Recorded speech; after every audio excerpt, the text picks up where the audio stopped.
The villa extended across the hilltop, surrounded by a blanket of trees. Birds circled high in the air. Other animals called to one another, hidden by the endless canopy of leaves. In the distance, the valley was clouded by a thick fog, but the roar of a massive waterfall could still be heard. There was a road cut into the forest. A single scar through the trees exposed the dirt of the forest floor, and thick ruts ruined the serenity of such a beautiful vista.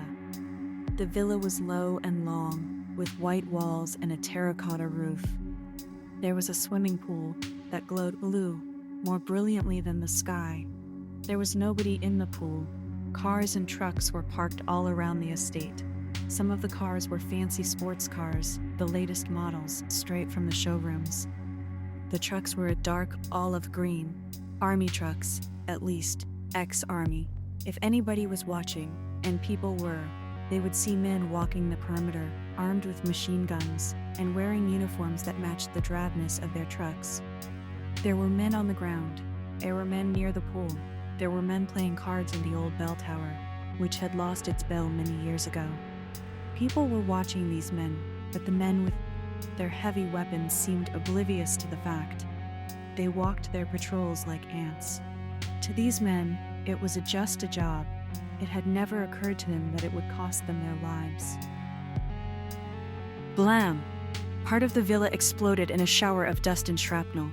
One of the soldiers disappeared amidst the debris, never to be seen again.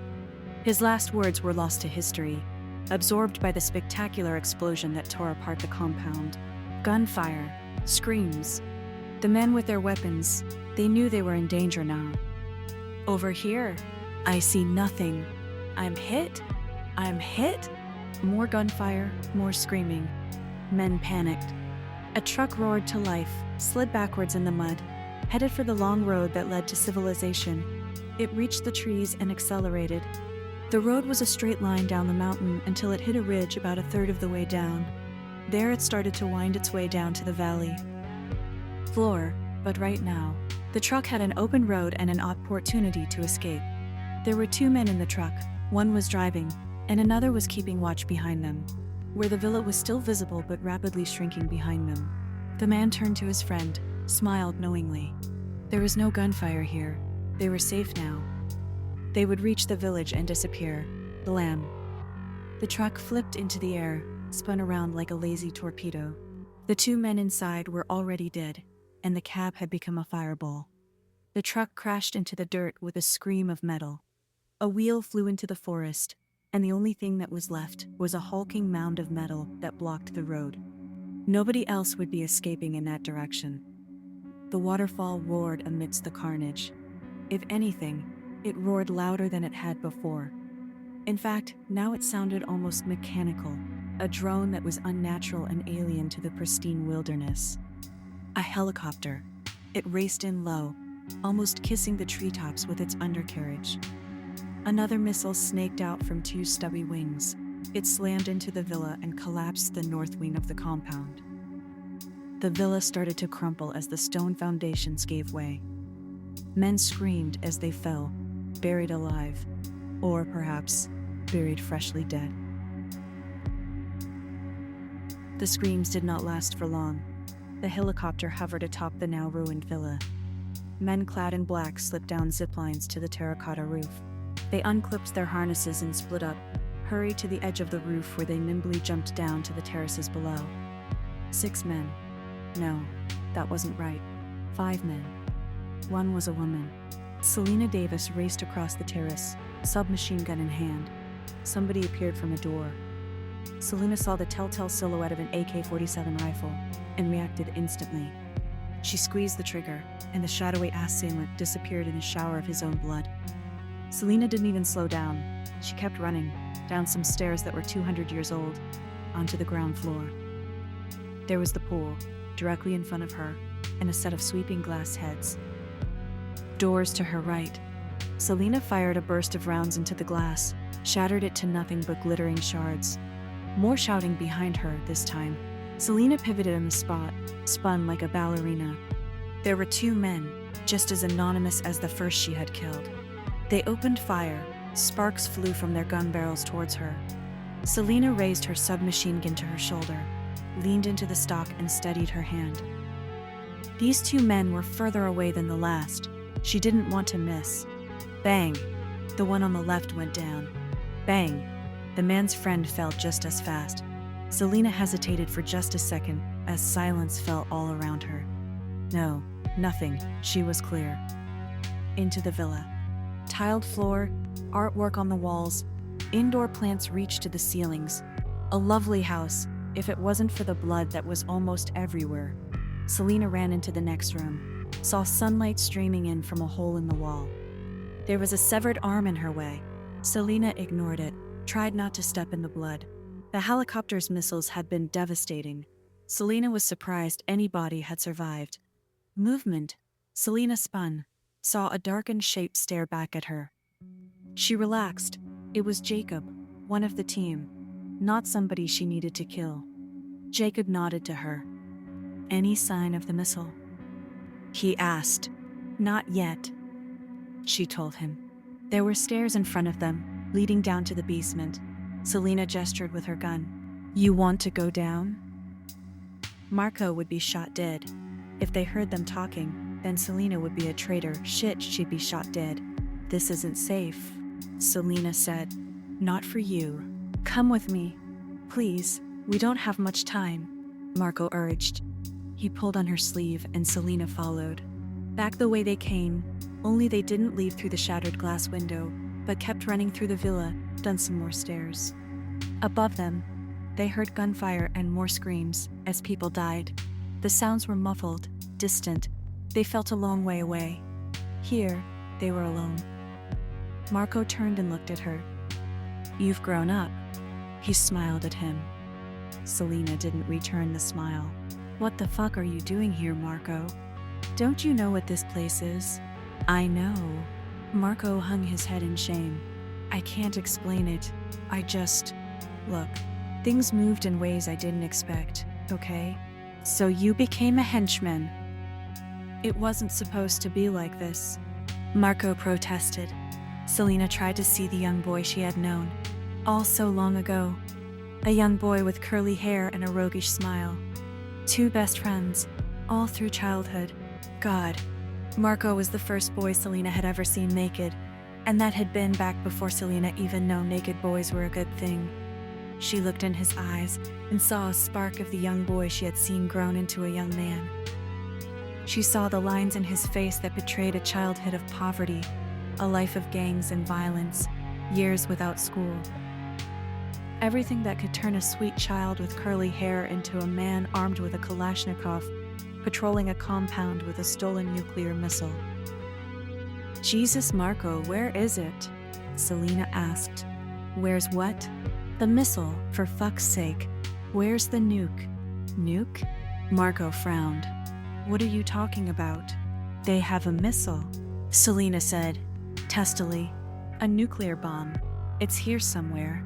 Why do you think we've bombed the shit out of this place? There's no nuclear bomb, Marco said. There's something else.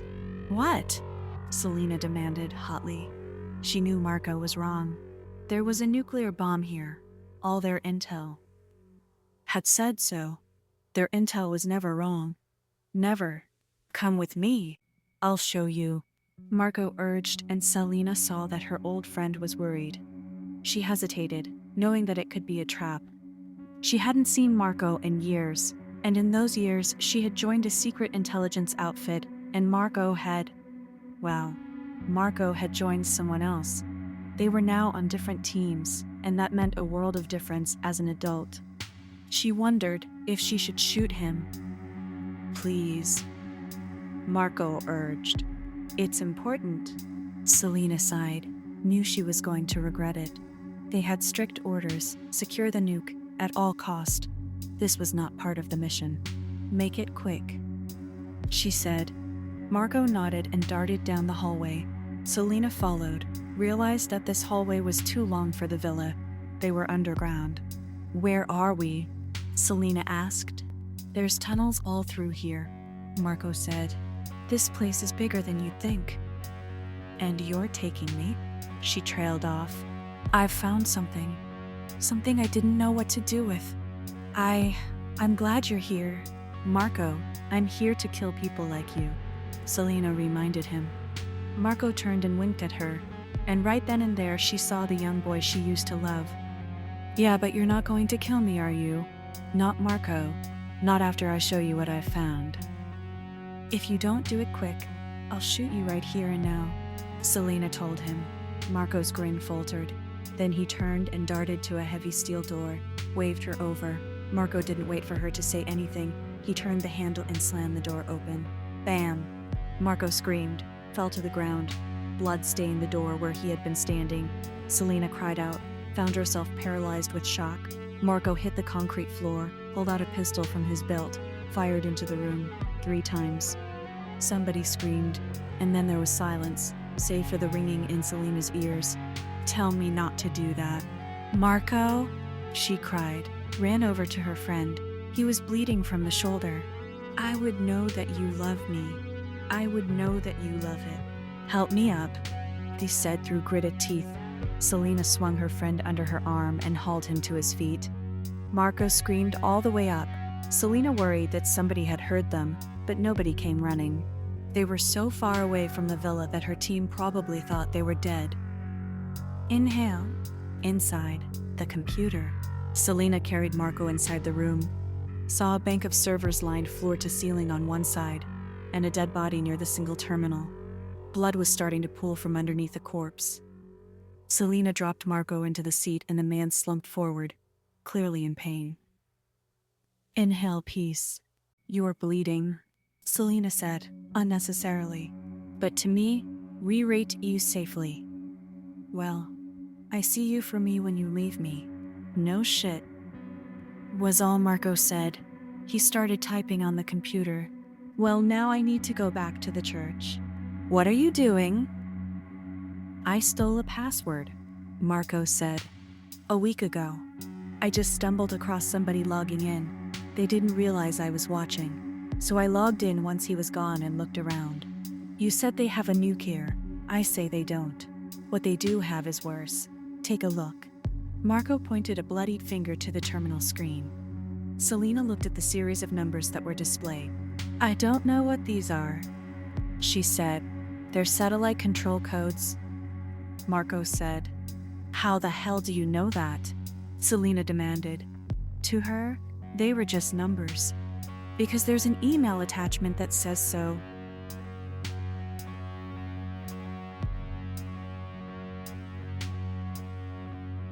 Marco said, clicked on a file. A document popped up on the screen. Look, it says it in plain English. Selena read fast. End of spirit. This is insane. She breathed. If you want me to say you have such a world and word. Military satellites. Why would they give them this? Money, Marco said. I found this and didn't know what to do. Only that I couldn't tell anyone. Do you know what this means, Selena? They don't need a nuke. They have nuclear satellites in space. Your nuclear satellites. They can blow the world apart whenever they want. It says here that they still need passcodes. Selena said, there's more money needed. Somebody called. Who the hell is the governor? I'm not the secret agent. Marco said, eyed Selena's black armored leotard. That looks like your department. Marco, this is big. She said, I have to take this. I need a printer. There's no time, Marco said. There's one printer, and that's back at the villa. Your friends will kill me. But if I don't, Selena was torn. Selena, did you ever stop to ask why you were sent to destroy this place? This is only one facility, and this email is a backup. Nothing original is stored here. What do you mean? You were lied to, Selena. They cooked up a tale about nuclear weapons so you would wipe this place off the face of the planet. If you don't find the bomb, what are you going to do? Load up from the helicopter, Selena said. And all this data, it will all go with it. Nobody will ever know what they found here. Selena, somebody is covering their tracks. The governor, Selena growled, stared at the X sign on the electronic document. And what do you think these people are going to do to you if they find out what you know? What do you think the governor is going to do? You think you'll get to tell more than 2 people before you're killed? No. Selena sagged her head, knew that Marco was right. No, I don't. But why are you helping me at all? I'm not a monster, Marco said. Let this play with your arm. I'm just a man. I didn't set out to become a bad guy. Look at you. You became a hero, but with the wrong roll of the dice, what would you have been? A whore? Selena sagged. A stripper.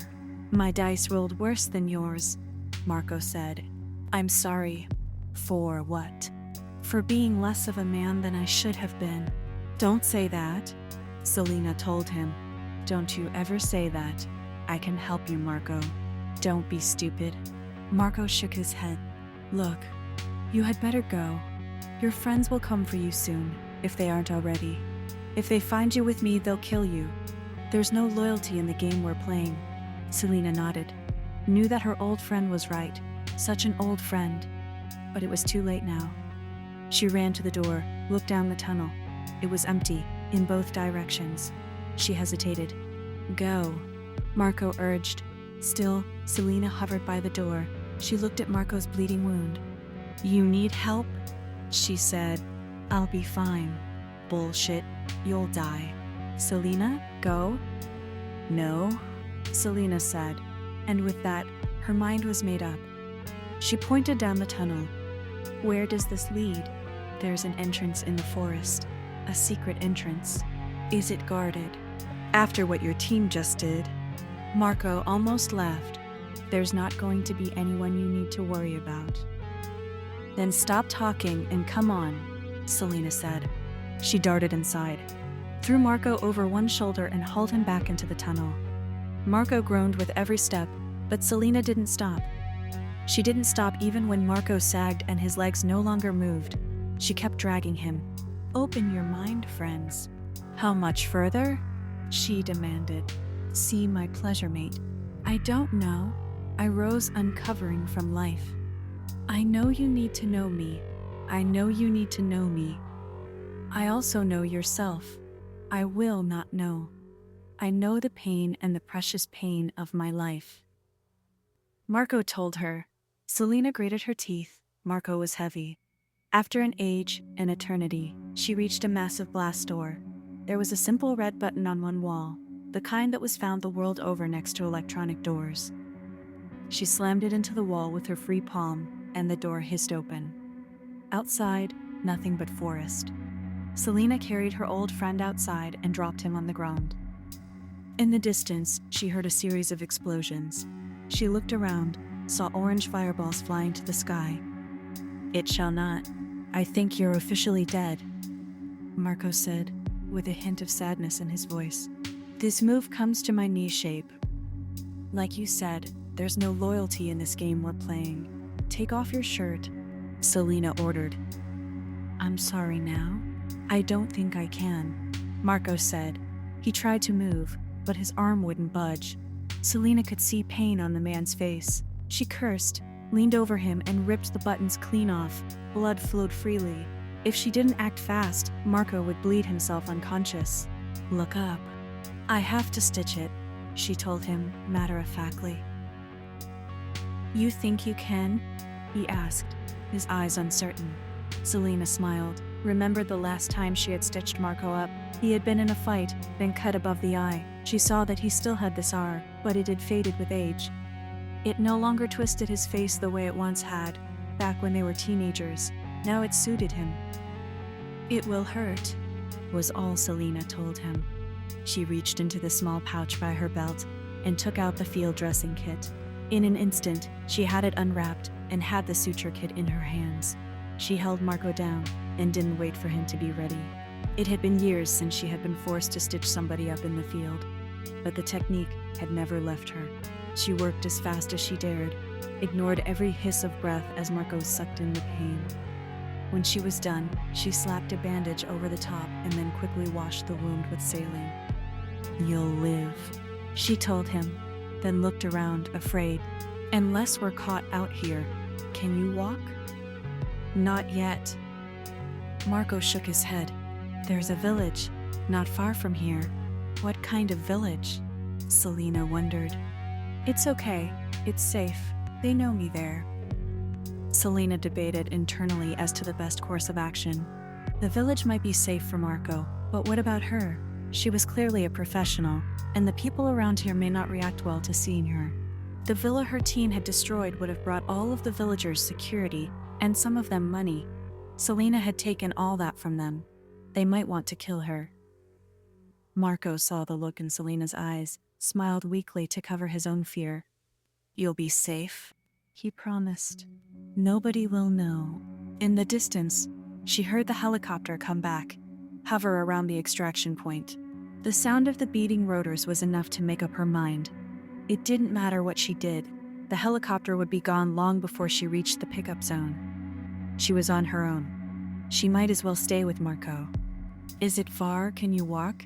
I can, if I can borrow your legs, Marco said. Selena grunted, hauled Marco to his feet. Which way? Downhill? Marco said, and Selena set off at the fastest pace Marco could stand. She looked over to her old friend every couple of steps, saw that Marco was trying to listen to the Legion prayer. Hide his pain. He was quiet, however, and that gave Selena enough confidence to keep going. She thought back to their childhood, where the two of them had been thick as thieves. It seemed like another life now, somebody else's life. It felt less real than a dream. You look great, Marco said, clearly thinking along similar lines. Thank you, Selena replied, then smiled wickedly. You look like hell, Marco laughed, then pointed to their right. Take the stream. It's just past the boulder. Selena grunted, saw the boulder nestled behind a clump of trees. She followed Marco's advice and found the stream almost buried under rotting leaves. Just follow this all the way, Marco said, and Selena wondered if he were about to pass out. She stopped walking, readjusted her childhood friend across her shoulders. Marco winced and moaned, and then was quiet. Selena knew that his stitches had already burst open. She would have to sew him up again. He really should be bedridden, not pounding through the mountain forest. The stream, at least, made the journey easy. Selena and Marco settled into a rhythm, and silence fell over them. It lasted for close to an hour, and all the while Selena worried in her own mind that Marco was dying. It was funny, in a way. All these years, Selena hadn't even known her friend was alive, and now that she was with him, she would do anything not to leave him again. It was her new mission: keep him alive, keep him safe, make him well. Quiet, Marco hissed, out of nowhere. Selena stopped, looked around. She had missed it somehow, but Marco's warning brought all her spy training back to the fore of her mind. She saw footprints everywhere, all around the stream. There was a path just in front of them, and in the foggy distance, outlines of a building. They were at the village. There's a house, just beyond this one. Veer left, away from the other buildings. It's away from the path. Careful, the villagers here are friendly, but they would have heard the gunfire and the explosions. They'll be wary. Selena nodded silently by way of response, and followed Marco's instructions. There were more buildings, and here and there, old trucks and rusting cars. There were no signs of life, but it was getting late. The villagers would be eating, or getting ready for bed. There did not seem to be any power, but something was chugging in the distance. A generator of some kind. This one, Marco said, pointed to a small hut. It was nestled behind a thicket of trees and looked derelict. Selena hauled Marco up the 2 steps to the front door and tried the handle. The door creaked open, and the darkness loomed inside. You sure it's empty? Selena asked. No. Marco shook his head, but he propelled himself forward, despite Selena's efforts to hold him back. There was a bed in the corner and a wash basin, and that was all. Marco collapsed on the bed, spent. Shut the door, he ordered. Selena did as she was told. The gloom claimed them. She waited until her eyes adjusted to the darkness, and only then did she start to relax. Her initial impressions had been correct. Bed, wash basin, old rug on the floor. A closet with a broken hinge on one of the doors, lying ajar. That was all. There were 2 windows, with blinds drawn. The last of the sunlight filtered in through the slits. There was no light, not even a lamp, but Selena would not have turned it on. Anyway, she turned her attention to Marco, saw that his wound had indeed opened again. She hurried over to him, turned him onto his back. "What are you doing?" he demanded. "You're bleeding," was all she said before she fished out her suture kit again. She took off the useless bandage and inspected her previous work, frowned at her efforts. She looked back to the wash basin. "Does the faucet work?" "I don't know," Marco said. Selena looked around for something to wipe his wound, but there was nothing that wasn't dirty. She looked at Marco's pants and torn shirt, but they were filthy. She herself was mostly dry, but her black combat outfit was water-resistant. She stripped her top off, stood there in her white cotton undershirt. "What are you doing?" Marco frowned. Selena took off her undershirt, now wore nothing but a sports bra in her trousers. Marco sat up, confused. "Relax," Selena said, walked over to the wash basin. She turned on the faucet and waited as brown water vomited out the pipes with a horrified gurgle. After a few seconds, the water turned clear. Selena soaked her shirt in the water, then walked over to Marco. "You are filthy. If I don't clean you properly, you'll get infected. I don't have anything for that kind of problem. I need you alive." "Okay." Marco nodded as Selena wiped away the blood, the dirt, the sweat. She worked silently, reached Marco's trousers.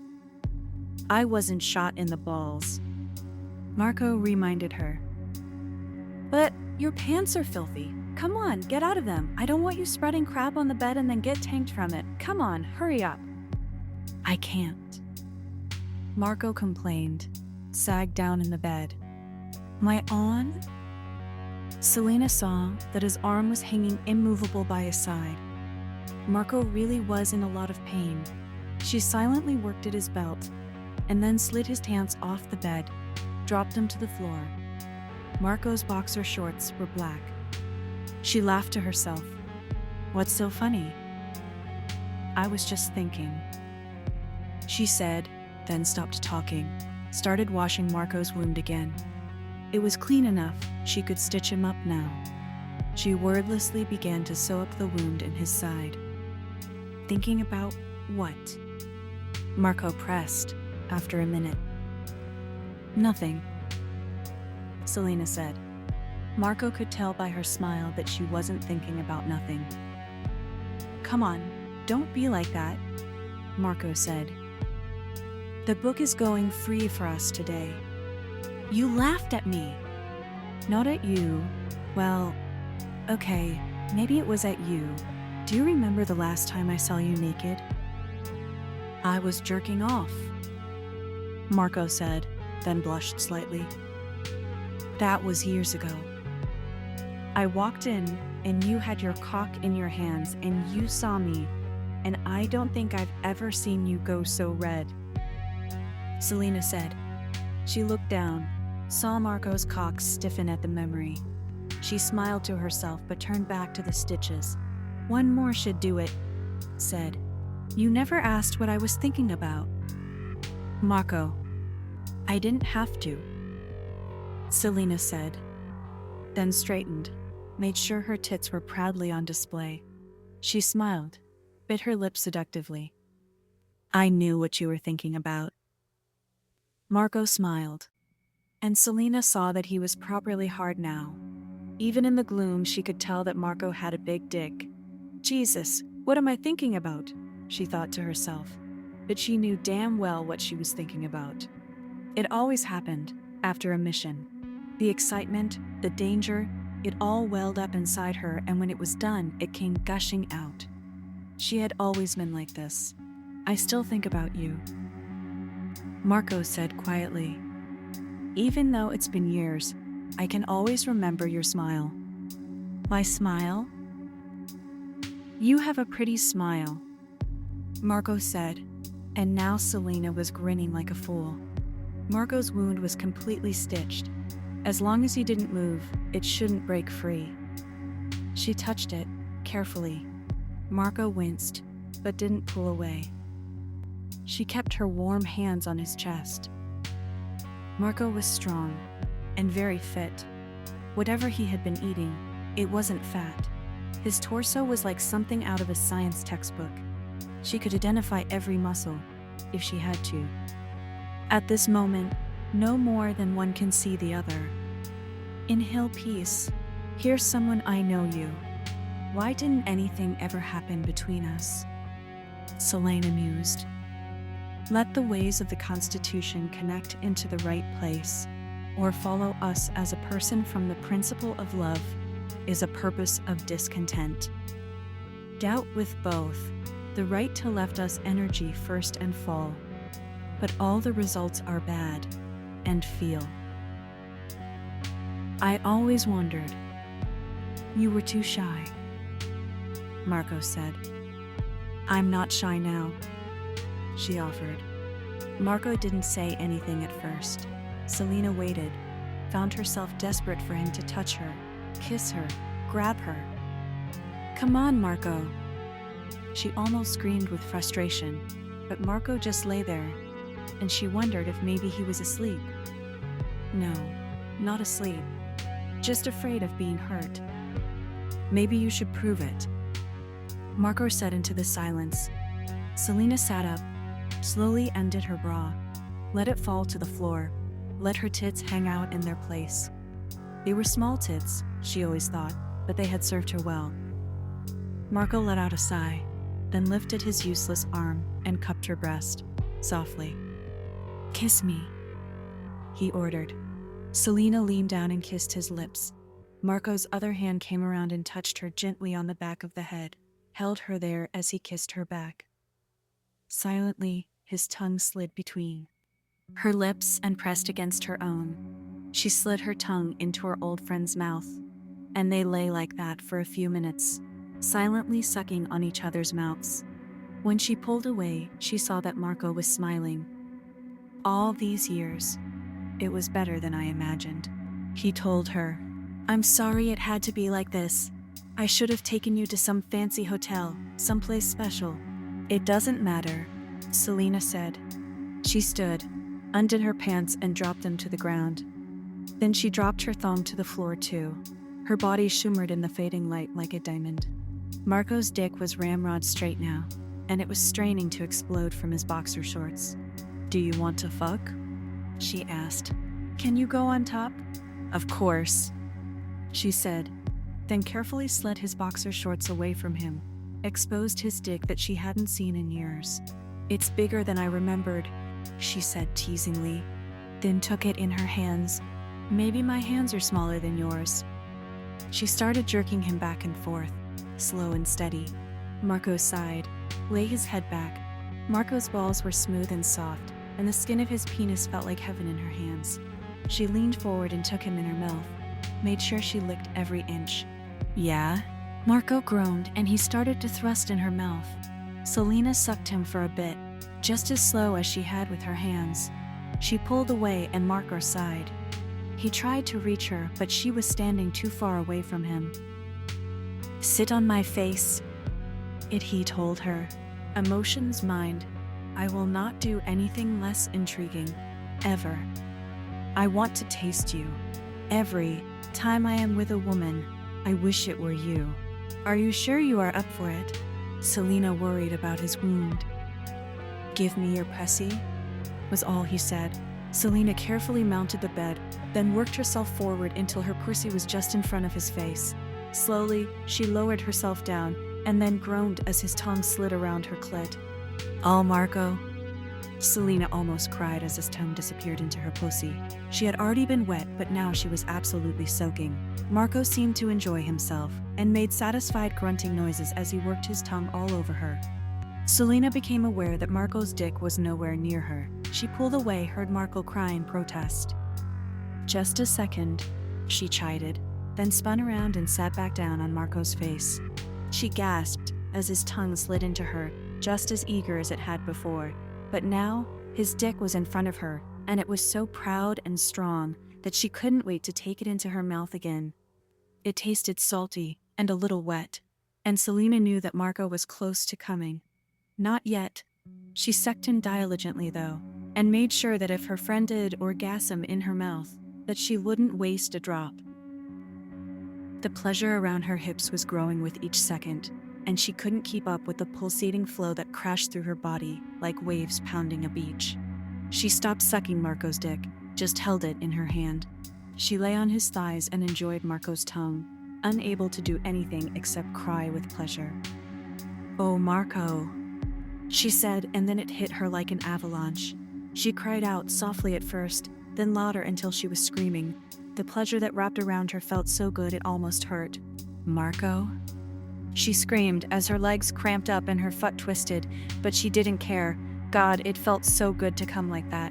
It felt so good that it was Marco, and not some random dude that had drunk too many beers after work.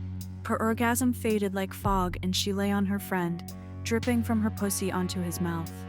Eventually, the madness cleared and she saw that his dick was straining to come more than it had before. It looked as though it were about to burst. But Marco didn't complain. He just licked her gently, as though she was still horny. Part of her was. In fact, she was still horny as hell. "Make love to me," Marco said quietly. "I don't make love," Selena told him. But she climbed off and spun around.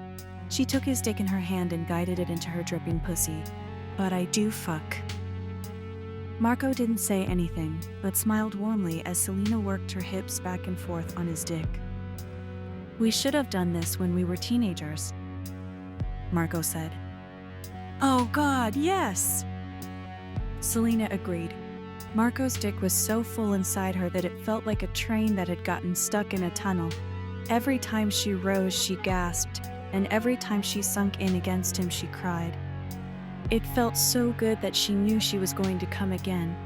Marco was going to come too. She could feel it.